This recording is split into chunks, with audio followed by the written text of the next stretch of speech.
Your reputation precedes you as a golfer. Talk a little bit about that. Only because when I played in the Region Celebrity the last time, we won the championship. And it was all because of Hale Irwin and Drew Brees and Coach Lebo. Jeff was a terrific player. Right. And Bub and I played in that group, and all we did was entertain. We didn't do anything to come contribute to the championship. Coach, you're playing with Barkley, and he said last night that he was going to hit at least 3 birdies. Do you think you can top that? You mean he's going to hit 3 birds in the trees or something like that? I'll tell you what, Charles, he does not want his basketball coach to be a very good golfer. And that's what he's going to get with me. So that's not going to be an issue. I love to be outside.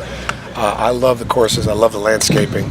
I love to compete. I do. Now, I don't know if Charles and I are going to play for anything, but I'm going to see if he'll compete with me a little bit. I'm not. What is his handicap other than his swing? Do you not know?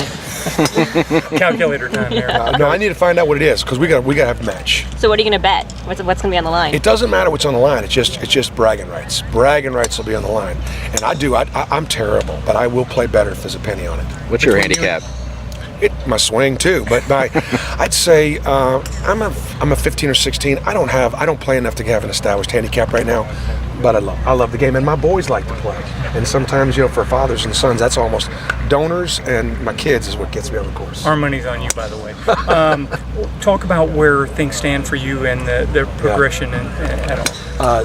One of the biggest challenges has been the recruiting aspect. I can't talk to prospects. I can't talk to coaches, AAU coaches. I can't take advantage of some of the momentum of my hiring personally. And that's been a factor with a couple of prospects that don't know me well enough to actually make a decision. I mean, I got to make a decision to play for this guy and never talk to him. It's been challenging. That doesn't mean it's been prohibitive. But there have been a couple of guys I think we maybe could have, should have, if I could have had a conversation with them. You've talked about Colorado and Texas Tech last week. Any other teams you're able to talk about now? Well, not right now. It's just going to continue along the theme of we're going to take the show on the road a little bit. Nobody wants to go to Colorado and play. And to know that you got to go on the road in the Big 12 SEC Challenge the first year, that's not something, and I raised my hand right away. We've got to go to those places. I got to put my team in harm's way, challenge them. There were 3 or 4 teams in the SEC that were really bad in the RPI. I can't control the record, but I can control the schedule. And so we're going to continue to just schedule better teams, and I won't build my team's confidence by beating people that we're better than. How many games are you expecting to be on the road next season, non-conference? I'd say we'll have at least 3 non-conference road games, and maybe even 4, which is probably 1 or 2 more than what most people will play. Anything with neutral site yet? I'd like to play a neutral site game in Birmingham. We've got a couple dates.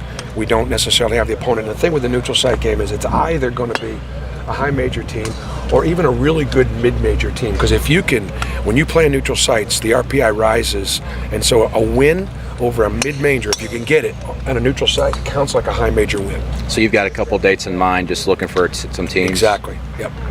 And one of the things that we're trying to do is we're trying to blend some 2-for-1s. For example, Middle Tennessee. We're going to be involved in a 2-for-1 involving Middle Tennessee, but it's going to be a neutral site Birmingham, a neutral site Nashville, and then a home game at Auburn. Those are the kind of things I think you need to do in scheduling.